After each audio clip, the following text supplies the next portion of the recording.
ప్రకాశం జిల్లా ఎల్లమందలో సీఎం చంద్రబాబు మాట్లాడుతున్నారు. లైవ్ చూద్దాం. ఏ ఉద్దేశంతో అయితే మంచి పింఛన్లు ఇస్తున్నానో ఇవన్నీ కూడా వికలాంగుల పింఛనని, బాగా వికలాంగుడు కానివాడి బాగా ఆరోగ్యం బాగుంటే కూడా పింఛన్ తీసుకొని వీళ్ళు దుర్వినియోగం చేసే పరిస్థితి వచ్చారు. నేను అందుకనే వెరిఫికేషన్ చేయమన్నాను.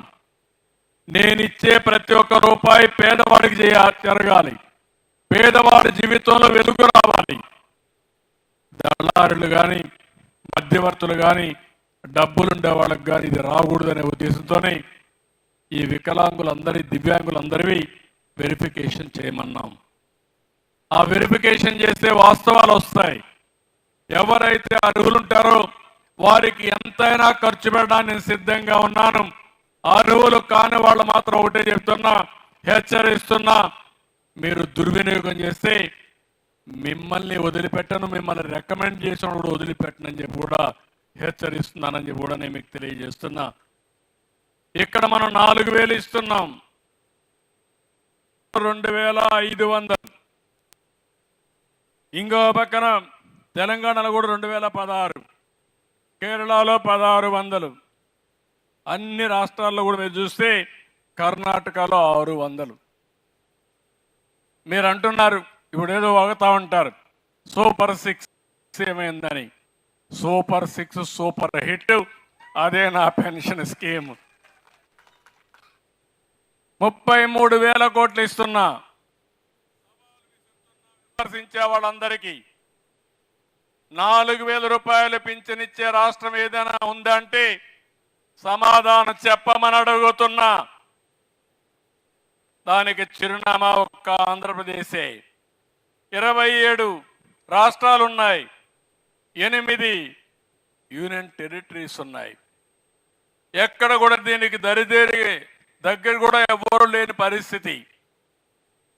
తమిళనాడు కానీ గుజరాత్ కానీ అలాంటి రాష్ట్రాల్లో కూడా దీంట్లో గుజరాత్ అయితే 750 రూపాయలు ఇస్తున్నారు. మీరు కూడా ప్రజలందరూ ఒకసారి ఆలోచించుకోవాలి.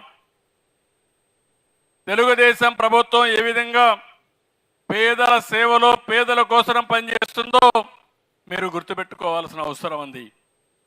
సంవత్సరానికి 32,520 కోట్లు మనం ఖర్చు పెడితే మన తర్వాత తెలంగాణలో 8,179 కోట్లు, కేరళ 7,295 కోట్లు, హర్యానా 7,194 కోట్లు, వెస్ట్ బెంగాల్ 5,400 కోట్లు, మహారాష్ట్ర 3,541 కోట్లే.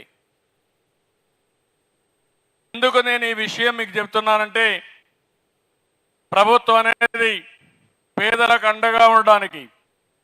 అలాంటి పేదల్లో వీళ్ళే నిరుపేదలు. అందుకని ఇది ఒక మహత్తరమైన కార్యక్రమం కింద తీసుకొని మొదలు తారీఖు వస్తే బాధ్యత గంట మోగుతుంది అందరికీ. మీరందరూ పేదవాళ్ళ దగ్గరికి వెళ్ళాలి. ఐఏఎస్ ఆఫీసర్ కలెక్టర్గా ఉన్న పేదవాళ్ళ దగ్గర రావాలి. లావు కృష్ణదేవరాయలు ఎంపీగా ఉన్న పేదవాళ్ళ దగ్గర రావాలి.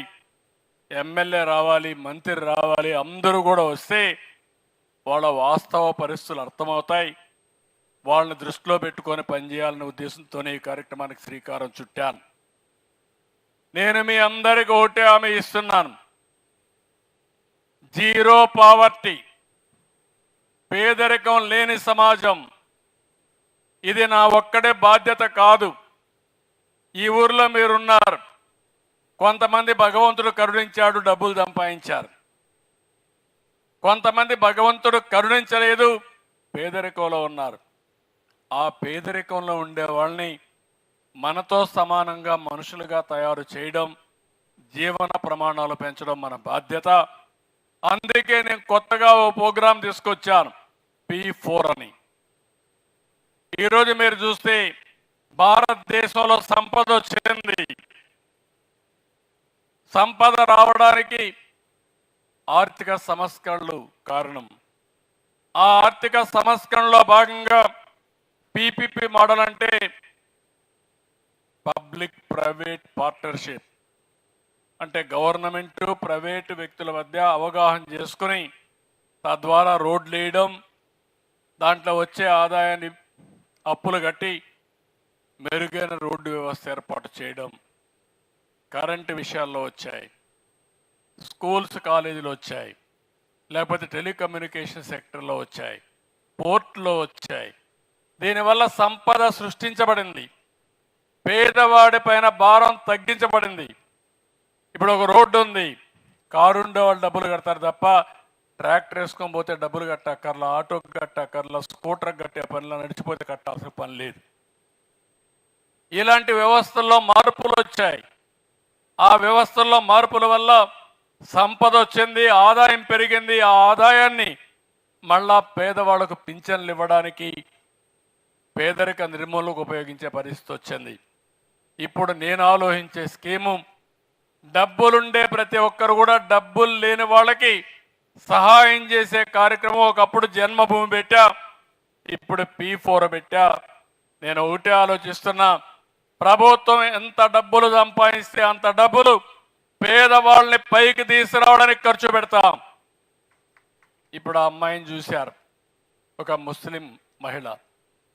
కూతుర్ని చదివిస్తే నా కూతురు బాగుపడిపోతే ఆ అమ్మాయి కూడా పేదరికం నుంచి బయట వస్తుందని ఆనందపడుతుంది. ఇంకొక అమ్మాయిని చూసి, ఒక ఎస్సీ అమ్మాయి, ఆ తల్లి ఆరాటం కూతుర్ని చదివించి ఒక డాక్టర్ని చేస్తే డాక్టర్ అయిన తర్వాత ఆ కూతురిని నన్ను చూసుకుంటుందని ఆశపడతా ఉంది. అలాంటి చేసే బాధ్యత మన పైనుంది. నా జీవిత ఆశయం పేదరికం లేని సమాజం, జీరో పావర్టీ అని చెప్పి కూడా నేను మీకు తెలియజేసుకుంటున్నా.